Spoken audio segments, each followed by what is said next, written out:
Alors, du coup, voilà, je prends quand même des fiches de personnages également. Et je propose de commencer par un petit résumé. Je ne vais pas vous demander de résumer à nouveau vos personnages. On l'a fait sur la deuxième, c'est bien. Là, c'est la troisième. Les gens ils prendront en cours ou alors ils iront voir les VOD. Par contre, un petit rappel des faits ne me semble pas forcément inutile pour mieux commencer la session. Oui, Qui s'y colle? Qui est tenté? bah, moi je m'en étais occupé la semaine dernière, donc là, il y a 2 semaines, donc je passe mon tour. Moi, c'est frais si vous voulez. Vas-y, vas-y. Alors du coup, la semaine dernière, nous sommes... suite à notre rencontre avec Morgana dans l'épisode précédent, nous sommes partis de l'hôpital dans l'espoir de trouver des survivants, de trouver de quoi survivre jusqu'à notre prochaine rencontre avec cette dame du vide. Sur ce, nous avons rencontré tout d'abord une grosse créature, mais qui n'avait pas l'air de s'inquiéter trop de nous, de la taille d'un petit immeuble qui s'est enfui lors... Merci, ça c'était le chat qui vient de faire tomber la moitié de mon bureau. Qui s'est enfui à l'aube pendant que nous nous faufilions vers le centre-ville dans l'espoir et de trouver de la nourriture, des produits médicaux, ainsi que l'espoir aussi de trouver un Décathlon, ma foi, qui est une enseigne très très intéressante lorsque l'on souhaite survivre dans ce monde. Nous avons tenté de entrer dans une maison où il n'y avait ni croix ni rond sur la porte, puisque tout le long de la rue que nous suivions, nous avons remarqué ces marques étranges, mais ne sachant pas de quoi il en retournait, nous avons décidé de n'entrer dans aucune d'elles.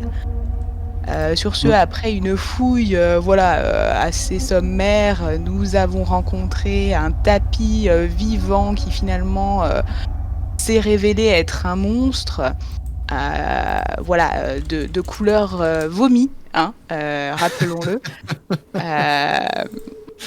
Sur lequel nous avons tenté des expériences chimiques fructueuses et sur une attaque combinée malencontreusement désorganisée de la part de Murray et Astrid, nous avons foutu le feu au bâtiment en question, révélant ainsi notre position à des êtres diurnes non identifiés possédant des sabots ou en tout cas faisant des bruits de cavalcade, étant donné que nous sommes cachés, nous n'avons pas vu voir ces choses. Nous n'avons pas pu voir ces choses.